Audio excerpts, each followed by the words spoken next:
Now, from the start of the pandemic, experts have shared their concerns about the impact of coronavirus on animals. And while scientists say there is currently no evidence that animals play a significant role in spreading the disease to people, infections have been confirmed in a number of species worldwide in the last year. A tiger at the Bronx Zoo in New York is believed to be the first known case of an animal becoming infected in the United States. In 2020, Denmark decided to cull all of its mink. That's up to 17 million animals because the virus was spreading between them. Gorillas have tested positive for the coronavirus at zoos in both San Diego and Prague.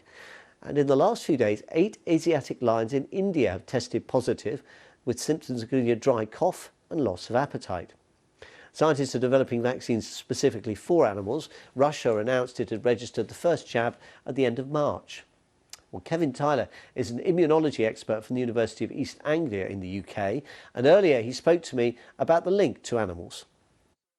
Unfortunately, cats and dogs in particular can contract the virus from their owners, where their owners are infected.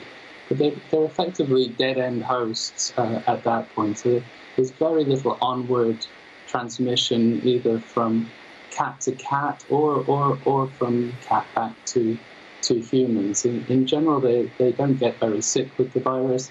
They can shed it for a very short period of time, so there is a theoretical risk.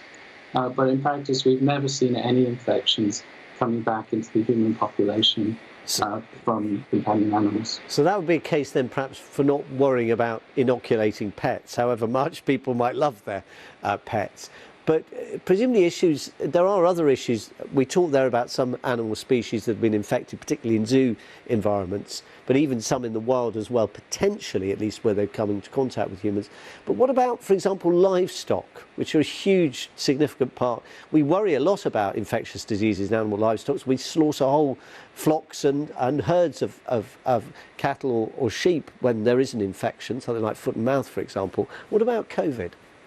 Yeah, well, that's absolutely right. So especially when you start to get high-intensity farming of livestock, if you get even quite a low level of transmission, then that's sort of amplified by the fact that you've got large numbers of animals in a small level of confinement. And so things can go very quickly through, and you can get adaptation of strains towards the new host. And so that's certainly a risk.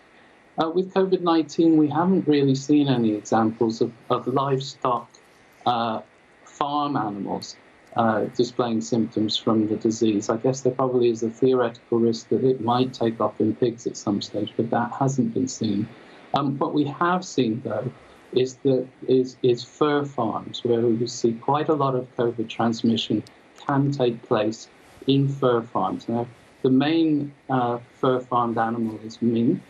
And mink farms are distributed worldwide, with the highest concentrations in places like China and Russia.